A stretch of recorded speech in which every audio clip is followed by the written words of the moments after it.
Sa ngalan ng Ama, ng Anak, at ng Espiritu Santo. Amen. Sumainyo ang Panginoon. At sumainyo rin. Mga kapatid, tayo ay nasa 14 na linggo ng pangkaraniwan na panahon. Tayo ay tinipon ng Diyos bilang isang pamilya para magpuri, para magpasalamat, at para basbasan niya. Isa sa mga pagpapala ng ating buhay ay ang pagkakaroon ng isang pamilyang magmamahal sa atin. Isa sa mga ugat, isa sa mga pinagmumula ng ating tuwa ay ang ating mga pamilya, kamag-anak na nagmamahal sa atin. Pero, isa din ang ating mga pamilya at kamag-anak na madalas nakakasakit sa atin. Kapag tayo ay tinatanggihan nila, pag tayo ay hindi nila matanggap, pag nagkakaroon sila ng sakit ng loob sa atin. Our family sometimes can be a blessing, and yet at the same time, they can be a curse. Our family sometimes gives us joy and happiness. And sometimes our family can also be the source of our sorrows, of our problems. Naway sa misang ito, pagdasal natin ang ating mga pamilya dahil nagiging mas matatag buo ang ating pagkatao sa pamamagitan ng ating pamilya. Naway sa mga pagkakataon na kung saan sumakit ang ating loob sa ating mga pamilya, sa ating mga minamahal, bigyan tayo ng lakas ng Diyos na magpatawad sa kanila at tanggapin sila para pagdating ng panahon ay sama-sama tayo makauwi sa kaharian ng Diyos sa kalangitan.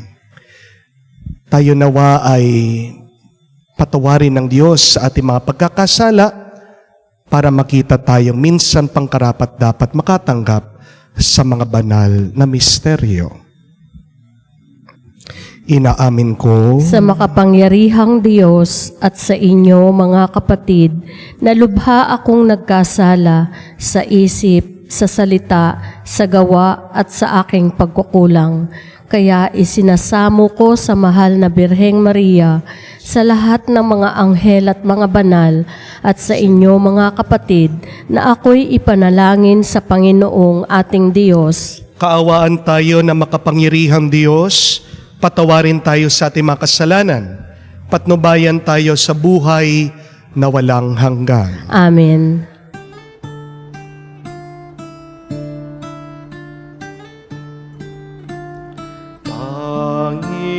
Panginoon, maawa ka. Panginoon, maawa ka.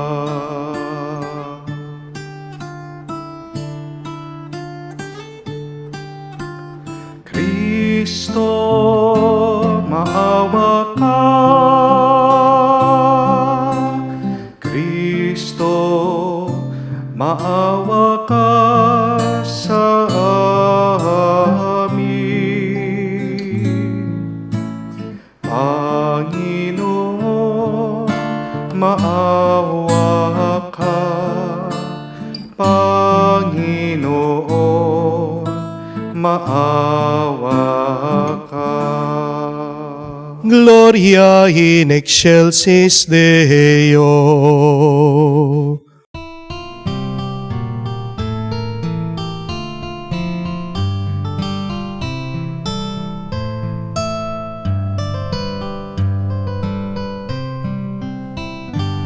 Luwalhati sa Diyos sa kaitaasan, kaloob sa lupa ay kapayapaan.